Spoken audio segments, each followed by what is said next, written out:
ನೇಹಾಳಿಗೆ ನ್ಯಾಯಕ್ಕಾಗಿ ಹೆಚ್ಚಿದ ಕೂಗು. ಹುಬ್ಬಳ್ಳಿಯಲ್ಲಿ ವಿದ್ಯಾರ್ಥಿಗಳಿಂದ ರಸ್ತೆಯಲ್ಲೇ ಧರಣಿ. ಇದೀಗ ಕಾಂಗ್ರೆಸ್ನ NSUI ಸಂಘಟನೆಯಿಂದ ಕೂಡ ಪ್ರತಿಭಟನೆ.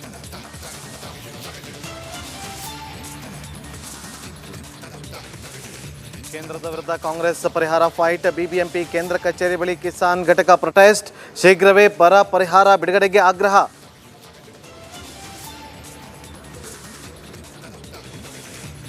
ಕೊನೆಯ ದಿನದಲ್ಲಿ ದಿಗ್ಗಜರ ಅಬ್ಬರ. ತುಮಕೂರಲ್ಲಿ ರಾಜ ಹುಲಿ ಆರ್ಭಟ, ಕಲಬುರಗಿಯಲ್ಲಿ ಸಿದ್ದರಾಮಯ್ಯ, ಖರ್ಗೆ ಶಕ್ತಿ ಪ್ರದರ್ಶನ, ತಮ್ಮನ ಪರ DK ಮತಶಿಕಾರಿ.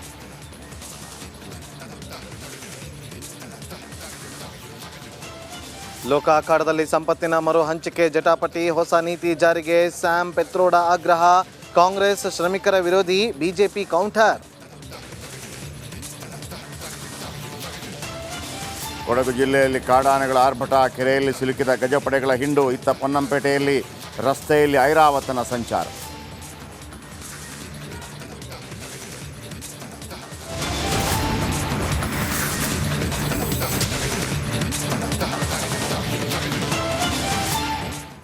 ಹುಬ್ಬಳ್ಳಿಯಲ್ಲಿ ನಡೆದಂತಹ ನೇಹಾ ಹತ್ಯೆ ವಿಚಾರಕ್ಕೆ ಸಂಬಂಧಪಟ್ಟಂತೆ ಪ್ರತಿನಿತ್ಯವೂ ಕೂಡ ಹುಬ್ಬಳ್ಳಿಯಲ್ಲಿ ಒಂದಲ್ಲ ಒಂದು ರೀತಿಯಲ್ಲಿ ಪ್ರತಿಭಟನೆಗಳ ಕಾವು ಹೆಚ್ಚಾಗ್ತಾನೆ ಇದೆ. ಇವತ್ತು BVB ಕಾಲೇಜ್ ಕ್ಯಾಂಪಸ್ನ ಮುಂಭಾಗದಲ್ಲಿ NSUI ವತಿಯಿಂದ ಬೃಹತ್ ಪ್ರತಿಭಟನೆ ನಡೀತಾ ಇದೆ. ಈಗ ಹುಬ್ಬಳ್ಳಿಯ ಈ ಒಂದು ಭಾಗದಲ್ಲಿ ಪ್ರತಿಭಟನೆಗಳ ಕಿಚ್ಚು ಹೆಚ್ಚಾಗ್ತಾ ಇರುವಂಥದ್ದು. ರಸ್ತೆಯಲ್ಲಿ ಧರಣಿ ಕೂತು ಆಕ್ರೋಶವನ್ನು ಹೊರಹಾಕ್ತಾ ಇರುವಂತಹ NSUI ಸಂಘಟನೆ ಆರೋಪಿಗೆ ಕಠಿಣ ಶಿಕ್ಷೆಯನ್ನು ಕೊಡಬೇಕು, ಕಠಿಣ ಶಿಕ್ಷೆಗೆ ವಿಧಿಸಬೇಕು ಅಂತೇಳಿ ಆಗ್ರಹಿಸಿ ರಸ್ತೆಯನ್ನು ತಡೆದು ಬೃಹತ್ ಮಟ್ಟದಲ್ಲಿ ಪ್ರತಿಭಟನೆಯನ್ನು ಮಾಡ್ತಾ ಇದ್ದಾರೆ. ನೇಹಾ ಹತ್ಯೆ ವಿಚಾರ ಪ್ರತಿನಿತ್ಯವೂ ಕೂಡ ಹೋರಾಟಗಳ ಕಿಚ್ಚು ಹೆಚ್ಚಾಗ್ತಲೇ ಇದೆ. ಒಂದು ಕಾಲೇಜಿನ ಮುಂಭಾಗ ರಸ್ತೆ ತಡೆದು NSUI ನೇತೃತ್ವದಲ್ಲಿ ಸಾಕಷ್ಟು ಜನ ಸಾವಿರಾರು ಸಂಖ್ಯೆಯಲ್ಲಿ ಉಗ್ರವಾದಂತಹ ಪ್ರತಿಭಟನೆಗೆ ಮುಂದಾಗಿದ್ದಾರೆ. ನಾನು ದೃಶ್ಯದಲ್ಲಿ ತೋರಿಸ್ತಾ ಹೋಗ್ತೀನಿ. ತಾವು ಗಮನಿಸ್ತಾ ಇರ್ಬೋದು, ಸಾಕಷ್ಟು ಜನ ಸಾವಿರಾರು ಸಂಖ್ಯೆಯಲ್ಲಿ ವಿದ್ಯಾರ್ಥಿನಿಯರು ರಸ್ತೆ ಮಧ್ಯದಲ್ಲಿ ಬೆಂಕಿ ಹಚ್ಚಿ ಒಂದು ಆಕ್ರೋಶವನ್ನು ವ್ಯಕ್ತಪಡಿಸ್ತಾ ಇದ್ದಾರೆ. ಆರೋಪಿಗೆ ಗಲ್ಲು ಶಿಕ್ಷೆ ವಿಧಿಸಬೇಕು, ನೇಣುಗಂಬಕ್ಕೆ ಹಾಕಬೇಕು, ಎನ್ಕೌಂಟರ್ ಮಾಡಬೇಕು ಅಂತಕ್ಕಂಥ ಒಂದು ಆಗ್ರಹವನ್ನು ಹೊಡಿಸ್ತಾ ಇದ್ದಾರೆ. ನೇಹಾ ಹಿರೇಮಠ ಅವರ ಫೋಟೋ ಭಾವಚಿತ್ರವನ್ನು ಹಿಡಿದು ಅವರಿಗೆ ಶ್ರದ್ಧಾಂಜಲಿಯನ್ನು ಸಲ್ಲಿಸುವ ಜೊತೆಗೆ ಉಗ್ರವಾದಂಥ ಒಂದು ಹೋರಾಟಕ್ಕೆ ಇಲ್ಲಿ ವಿದ್ಯಾರ್ಥಿ ಸಮೂಹ ಮುಂದಾಗಿರುವಂಥದ್ದು. ಸಾಕಷ್ಟು ಜನ ವಿದ್ಯಾರ್ಥಿಗಳಿದ್ದಾರೆ, ವಿದ್ಯಾರ್ಥಿನಿಯರಿದ್ದಾರೆ. ವಿವಿಧ ಕಾಲೇಜಿನ ವಿದ್ಯಾರ್ಥಿಗಳು ಇಲ್ಲಿ ಪ್ರತಿಭಟನೆಯಲ್ಲಿ ಭಾಗವಹಿಸಿದ್ದಾರೆ. ಸರ್, ಯಾವ ರೀತಿ ಪ್ರತಿಭಟನೆ ನಡೆಸ್ತಾ ಇದ್ದಾರೆ ಸರ್? ಈಗೇನು ಮೊನ್ನೆ ಹುಬ್ಬಳ್ಳಿಯಲ್ಲಿ BVB ಕಾಲೇಜಿನಲ್ಲಿ ಏನು ನಮ್ಮ ನೇಹಾ ಹಿರೇಮಠ ವಿದ್ಯಾರ್ಥಿಯ ಯಾವ ರೀತಿ ಪ್ರತಿಭಟನೆ ಸರ್, ಈಗೇನು ಸರ್ಕಾರ ಮಾನ್ಯ ಸಿದ್ದರಾಮಯ್ಯ ಸಾಹೇಬ್ರು ಏನು ಶ್ರದ್ಧಾಂಜಲಿ ಮುಗಿಸ್ಬೋದು.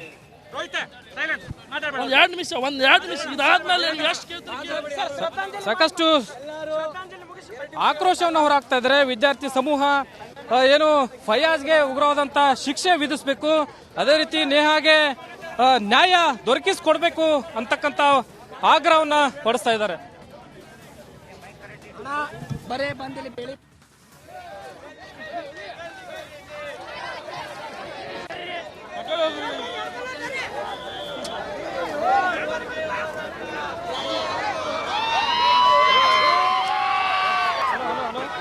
ದೃಶ್ಯಾವಳಿಯಲ್ಲಿ ಗಮನಿಸ್ತಾ ಇದ್ದೀವಿ.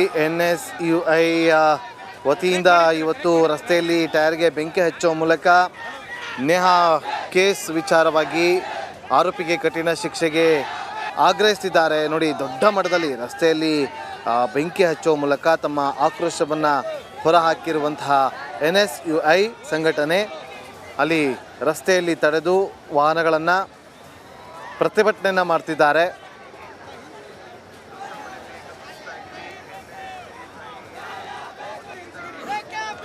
ನೇಹಾ ಹತ್ಯೆ ಖಂಡಿಸಿ ಒಂದು ಕಡೆ ಪ್ರತಿಭಟನೆಗಳು ನಡೀತಾ ಇದೆ, ಮತ್ತೊಂದು ಕಡೆ CID ತನಿಖೆಯನ್ನು ಮುಂದುವರೆಸಿದೆ.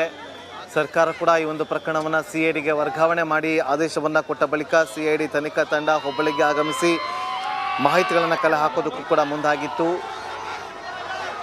ಆರೋಪಿಯನ್ನು ತಮ್ಮ ವಶಕ್ಕೆ ಪಡೆದುಕೊಳ್ಳುವಂತಹ ಸಾಧ್ಯತೆ ಕೂಡ ಕಂಡುಬರ್ತದೆ, ಕಸ್ಟಡಿಗೆ ಕೇಳುವಂತಹ ಸಾಧ್ಯತೆಗಳು ಕಂಡುಬರ್ತದೆ ಹೆಚ್ಚಿನ ವಿಚಾರಣೆಗಾಗಿ. CID ಕೂಡ ತನಿಖೆಯನ್ನು ನಡೆಸ್ತಾ ಇರುವಂತಹ ವಿಚಾರ ಒಂದು ಕಡೆ ಆದರೆ, ಮತ್ತೊಂದು ಕಡೆ ಪ್ರತಿನಿತ್ಯವೂ ಕೂಡ ಒಂದಲ್ಲ ಒಂದು ರೀತಿಯಲ್ಲಿ ಹುಬ್ಬಳ್ಳಿಯಲ್ಲಿ ನಾನಾ ಭಾಗದಲ್ಲಿ ಪ್ರತಿಭಟನೆಗಳು ನಡೀತಾ ಇದೆ. ಚೆನ್ನಮ್ಮ ಸರ್ಕಲ್ ಆಗಿರ್ಬೋದು ಅಥವಾ BVB ಕ್ಯಾಂಪಸ್ನ ಮುಂಭಾಗದಲ್ಲಾಗಿರ್ಬೋದು ಒಂದೊಂದು ರೀತಿಯಲ್ಲಿ ವಿವಿಧ ಸಂಘಟನೆಗಳ ವತಿಯಿಂದ ಪ್ರತಿನಿತ್ಯವೂ ಕೂಡ ಪ್ರತಿಭಟನೆಗಳು ನಡೀತಾನೆ ಇದೆ. ಆರೋಪಿಗೆ ಕಠಿಣ ಶಿಕ್ಷೆ ಆಗಬೇಕು ಅಂತೇಳಿ ಪ್ರತಿಯೊಬ್ಬರು ಕೂಡ ಇಲ್ಲಿ ಆಗ್ರಹಿಸ್ತಿದ್ದಾರೆ. ಕಠಿಣ ಶಿಕ್ಷೆ ಆಗಬೇಕು, ಫಾಸ್ಟ್ ಟ್ರ್ಯಾಕ್ ಕೋರ್ಟನ್ನು ನೇಮಕ ಮಾಡಬೇಕು ಅನ್ನುವ ವಿಚಾರ ಬೇಕು. ಫಾಸ್ಟ್ ಟ್ರ್ಯಾಕ್ನಲ್ಲಿ ಅದರ ವಿಚಾರಣೆ ಆಗಬೇಕು ಅಂತೇಳಿ ಆಗ್ರಹಗಳು ಕೇಳಿ ಬರ್ತಾ ಇದೆ. ನಿನ್ನೆಯಷ್ಟೇ ಸಚಿವರಾಗಿರುವಂಥ HK ಪಾಟೀಲ್ ಅವರು ಆಗಮಿಸಿ ಕುಟುಂಬಸ್ಥರಿಗೆ ಸಾಂತ್ವನ ಹೇಳುವಂಥ ಕೆಲಸವನ್ನು ಮಾಡಿದರು. ಫಾಸ್ಟ್ ಟ್ರ್ಯಾಕ್ನಲ್ಲಿ ವಿಚಾರಣೆ ಆಗಬೇಕು ಅಂತೇಳಿ ಅವರು ಮನವಿಯನ್ನು ಕೂಡ ಮಾಡಿದರು. ಇದೆಲ್ಲದರ ಬೆನ್ನಲ್ಲೇ ಇವತ್ತು NSUI ಸಂಘಟನೆ ವತಿಯಿಂದ ಪ್ರತಿಭಟನೆ ಭುಗಿಲೇಳುತ್ತಿದೆ. ವಿದ್ಯಾರ್ಥಿ ಸಮೂಹದಲ್ಲಿ ಒಂದು ಆಕ್ರೋಶ ಭುಗಿಲೆದ್ದಿರುವಂಥದ್ದು. ಸಾಕಷ್ಟು ಜನ ಹುಬ್ಬಳ್ಳಿಯ ವಿವಿಧ ಕಾಲೇಜಿನ ವಿದ್ಯಾರ್ಥಿಗಳು ನೇಹಾ ಹತ್ಯೆಯನ್ನು ಖಂಡಿಸಿ ರಸ್ತೆ ತಡೆದು ಇಲ್ಲಿ ಪ್ರತಿಭಟನೆಗೆ ಮುಂದಾಗಿದ್ದಾರೆ. ವಿದ್ಯಾರ್ಥಿನಿಯರು ಸಾಕಷ್ಟು ಸಾವಿರಾರು ಸಂಖ್ಯೆಯಲ್ಲಿ ಇಲ್ಲಿ ಜಮಾವಣೆಯಾಗಿದ್ದಾರೆ. ಒಂದು ಕಡೆ ನೇಹಾ ಭಾವಚಿತ್ರವನ್ನು ಹಿಡಿದು ಅವರಿಗೆ ಶ್ರದ್ಧಾಂಜಲಿಯನ್ನು ಸಲ್ಲಿಸುವ ಮೂಲಕ ಮೌನಾಚರಣೆಯನ್ನು ಮಾಡುವ ಮೂಲಕ ಒಂದು ಆಕ್ರೋಶವನ್ನು ಹೊರಹಾಕ್ತಾ ಇದ್ದಾರೆ. ಆರೋಪಿಗೆ ಕಠಿಣವಾದಂಥ ಶಿಕ್ಷೆಯನ್ನು ವಿಧಿಸಬೇಕು ಅಂತಕ್ಕಂಥ ಒಂದು ಆಗ್ರಹವನ್ನು ಮಾಡ್ತಾ ಇದ್ದಾರೆ. ಸಾಕಷ್ಟು ಜನ ವಿವಿಧ ಕಾಲೇಜಿನ ವಿದ್ಯಾರ್ಥಿಗಳು ಇಲ್ಲಿ ಜಮಾವಣೆ ಆಗಿರುವಂಥದ್ದು. ಒಂದು ಕಡೆ ಆರೋಪಿ ಫಯಾಜ್ಗೆ ಏನು ಕಠಿಣವಾದಂಥ ಶಿಕ್ಷೆಯನ್ನು ವಿಧಿಸಬೇಕು ಅಂತಕ್ಕಂಥ ನಾಮಫಲಕಗಳನ್ನು ಕೈಯಲ್ಲಿ ಹಿಡಿದು ಸಾಕಷ್ಟು ಆಕ್ರೋಶವನ್ನು ಹೊರಹಾಕ್ತಾ ಇದ್ದಾರೆ. ವಿದ್ಯಾರ್ಥಿ ಸಮೂಹದ ಮುಖಂಡರು ಇಲ್ಲಿದ್ದಾರೆ, ಅವ್ರನ್ನ ಮಾತಾಡ್ತೀನಿ. ಸರ್, ಒಂದು ಕಡೆ ಸಾಕಷ್ಟು ವಿದ್ಯಾರ್ಥಿ ಸಮೂಹದಿಂದ ಆಕ್ರೋಶ ವ್ಯಕ್ತವಾಗ್ತದೆ ಸರ್. BUB ಮ್ಯಾನೇಜ್ಮೆಂಟು ಲಕ್ಷ ರೊಕ್ಕ ತೊಗೋಗಿ ಬರ್ತೈತಿ. ವಾಚ್ಮ್ಯಾನಿಗೆ ಯಾವ ಹುಡುಗ ಒಳಗೆ ಹೊಂಟಾನು ಅವು ಪಾಸ್ಟ್ 2 years ಪಾಸ್ಟ್ ಸ್ಟೂಡೆಂಟು ಅದು ಚಾಕು ತೊಗೊಂಡು ಹೇಳಿದ್ರೆ ಅನ್ಯಾಯ. ಇವತ್ತು ನ್ಯಾಯಾಸನ ನಿಲ್ತೀವಿ. ಇವತ್ತು ನಮ್ಮ ಸಿದ್ದರಾಮಯ್ಯ ಸಾಹೇಬರು CID ಕೊಟ್ಟಾರೆ. ನಾವು CBI ಕೊಡೊಂದು ನಾವು ಮನವಿ ಕೊಡ್ತೇವೆ. ನಾಳೆ ಸಿದ್ದರಾಮಯ್ಯ ಸಾಹೇಬರು ಬರತ್ತಾರೆ, ಅವ್ರಿಗೆ ಮನವಿ ನಾಳೆ ಕೊಡ್ತೇವೆ. ನಮ್ಮ ಹೋರಾಟ ಹಿಂಗೆ ಹೋಗ್ತಿರ್ತೇವೆ. ಈಗ ಪ್ರತಿಯೊಂದು ಕಾಲೇಜುಗಳಲ್ಲಿ ವಿದ್ಯಾರ್ಥಿನಿಯರು ಹೋಗೋಕ್ಕೆ ಅಂದರೆ ಬರೋಕ್ಕೆ ಭಯ ಪಡುವಂಥ ಪರಿಸ್ಥಿತಿ ನಿರ್ಮಾಣ ಆಗಿದೆ. ಅವರಿಗೆ ರಕ್ಷಣೆ ಇಲ್ಲದಂತಾಗಿದೆ ಹೆಣ್ಮಕ್ಳಿಗೆ. ಈಗ ರಕ್ಷಣೆ ಕೊಡೋಕೆ ನಾವೇ ಆಗ್ಬಿಡ್ತೇವೆ. ನಾವೇ ವಾಚ್ಮ್ಯಾನ್ ಡ್ರೆಸ್ ಹಾಕೋತೀವಿ, ನಾವೇ ಅವ್ರಿಗೆ ರಕ್ಷಣೆ ಕೊಡ್ತೇವೆ. ಆ ಪರಿಸ್ಥಿತಿ ಬಂದ್ಬಿಟ್ಟೈತಿ. ನಮ್ಮ ಹೋರಾಟ ಇವತ್ತು ಹೋಗ್ತದೆ. ಒಂದು 2 ಮಾತು ಹೇಳ್ತೀವಿ ಸರ್. ಈಗೇನು ಹುಬ್ಬಳ್ಳಿಯಲ್ಲಿ ಏನು ಈ ಮನೆ ನೇಹಾ ಹಿರೇಮಠ ಅನ್ನೋಂಥ ಏನು ಒಂದು ಹೆಣ್ಣು ಮಗಳ ಏನು ಹತ್ಯೆ ಆತಲ್ಲ ಅದನ್ನು ಖಂಡಿಸಿ ಇವತ್ತು ನಾವು ಈ 3ನೇ ಪ್ರತಿಭಟನೆ ನಮ್ದಿದೆ ಆಲ್ರೆಡಿ. ಸೊ ಈಗ ಮಾನ್ಯ ಸರ್ಕಾರದ ಮುಖ್ಯಮಂತ್ರಿಗಳು ಸಿದ್ದರಾಮಯ್ಯ ಸಾಹೇಬರು ಈಗಾಗಲೇ CIDಗೆ ಆಲ್ರೆಡಿ ಅವ್ರು ಕೊಟ್ಟಿದ್ದಾರೆ. ಸ್ಪೆಷಲ್ ಕೋರ್ಟನ್ನು ಕೂಡ ಮಾಡಿದ್ದಾರೆ. ನಮ್ಮ ಮನವಿ ಏನಂದರೆ ಈ ಪ್ರಕರಣವನ್ನು ಇನ್ನೂ ಹೆಚ್ಚಿನ ಮಟ್ಟದಲ್ಲಿ ತನಿಖೆ ಆಗಬೇಕು, CBI ಕೊಡಬೇಕು ಮತ್ತು ಮುಂದಿನ ದಿನಮಾನದಲ್ಲಿ ಈಗೇನು ಇವ್ರೇನು ಟೈಮ್ ತೊಗೋತಿದ್ದಾರಲ್ಲ 1 ತಿಂಗಳ 2 ತಿಂಗಳ, ಸೊ ಅದು ಈ ತಿಂಗಳದೊಳಗೆ ಆಗಬೇಕು.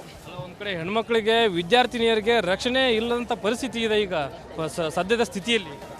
ಹೌದು ಸರ್, ನಾನನ್ನೋದು ಇದರಲ್ಲಿ ಸಂಪೂರ್ಣವಾಗಿ BUB ಮ್ಯಾನೇಜ್ಮೆಂಟ್ ವಿಫಲ ಆಗೈತಿ. ಯಾಕಂದರೆ ನಾವು ಇಲ್ಲೇ ವಿದ್ಯಾರ್ಥಿಗಳು ನಾವು ನೋಡ್ತಿದ್ದೀವಿ, ಯಾರು ಬಂದ್ರೂ ಒಳಗೆ ಹೋಗ್ತಾರೆ, ಯಾರು ಬಂದ್ರೂ ಹೊರಗೆ ಬರ್ತಾರೆ. ಇದರಲ್ಲಿ BUB ಮ್ಯಾನೇಜ್ಮೆಂಟ್ದು ಸಂಪೂರ್ಣವಾಗಿ ವಿಫಲ ಆಗೈತೆ ಅಂತ ನಾನು ಹೇಳಕ್ಕೆ ಇಷ್ಟಪಡ್ತೀನಿ. ಲಕ್ಷಗಟ್ಟಲೆ ಫೀಸ್ ತೊಗೋತಾರೆ ಸರ್. ಎಲ್ಲ ವಿದ್ಯಾರ್ಥಿಗಳು ಧ್ವನಿ ಇದೆ ಎಲ್ಲ ಲಕ್ಷಗಟ್ಟಲೆ ಫೀಸ್ ತೊಗೋತಾರೆ. ಯಾಕೆ ನಮ್ಗೆ ಪ್ರೊವೈಡ್ ಮಾಡೋಂಗಿಲ್ಲ ಸೆಕ್ಯೂರಿಟಿ? ಪೇರೆಂಟ್ಸ್ಗಳು ಕೂಗೇನಿದೆ, ನಮ್ಮ ಮಕ್ಕಳನ್ನ ನಾವು ಹೇಗೆ ಕಳಿಸ್ಬೇಕು? ಕಾಲೇಜುಗಳಿಗೆ ಶಿಕ್ಷಣ ಕೊಡೋಕೆ ಲಕ್ಷಗಟ್ಟಲೆ ಫೀಸ್ ತೊಗೋತಾರೆ, ಎಲ್ಲ ಮಾಡ್ತಾರೆ. ನಮ್ಮ ಮಕ್ಕಳನ್ನ ನಾವು ಹೇಗೆ ಕಳಿಸ್ಕೊಡ್ಬೇಕು? ಯಾವ ರೀತಿ ಸುರಕ್ಷಿತವಾಗಿ ಕಳಿಸ್ಕೊಡ್ಬೇಕು? ಯಾರು ನಂಬಿ ಕಳಿಸ್ಕೊಡ್ಬೇಕು ಅನ್ನೋ ಪೇರೆಂಟ್ಸ್ಗಳು ಕೂಗು ಕೂಡ ಆಗಿದೆ. ಅದೇ ಇಟ್ಕೊಂಡು ನಾವೆಲ್ಲ ವಿದ್ಯಾರ್ಥಿಗಳು ಪ್ರತಿಭಟನೆ ಮಾಡ್ತಿದ್ದೀವಿ ಸರ್. ಇದಿಷ್ಟು ವಿದ್ಯಾರ್ಥಿ ಸಮೂಹದ ಒಂದು ಆಕ್ರೋಶದ ಮಾತುಗಳು. ಏನಂದರೆ ಈಗ ಸದ್ಯದ ಪರಿಸ್ಥಿತಿಯಲ್ಲಿ ಹೆಣ್ಮಕ್ಳಿಗೆ ವಿದ್ಯಾರ್ಥಿನಿಯರಿಗೆ ಕಾಲೇಜಿಗೆ ಬರೋಕ್ಕೂ ಕೂಡ ಒಂದು ಭಯದ ವಾತಾವರಣ ಇದೆ. ಹೀಗಾಗಿ ಹೆಣ್ಮಕ್ಳಿಗೆ ರಕ್ಷಣೆ ಸಿಗಬೇಕು, ರಕ್ಷಣೆ ಸಿಗುವಂಥ ವಾತಾವರಣ ನಿರ್ಮಾಣ ಆಗಬೇಕು. ಜೊತೆಗೆ ಈ ಪ್ರಕರಣವನ್ನು CIDಯಿಂದ CBIಗೆ ವರ್ಗಾವಣೆ ಮಾಡುವ ಮೂಲಕ ನೇಹಾ ಹತ್ಯೆಗೆ ಒಂದು ನ್ಯಾಯವನ್ನು ಕೊಡಿಸುವಂಥ ಒಂದು ಕಾರ್ಯ ಆಗಬೇಕು ಸರ್ಕಾರದಿಂದ ಅಂತಕ್ಕಂಥ ಆಗ್ರಹವನ್ನು ಒತ್ತಾಯವನ್ನು ವಿದ್ಯಾರ್ಥಿ ಸಮೂಹ ಮಾಡ್ತಾ ಇರುವಂಥದ್ದು.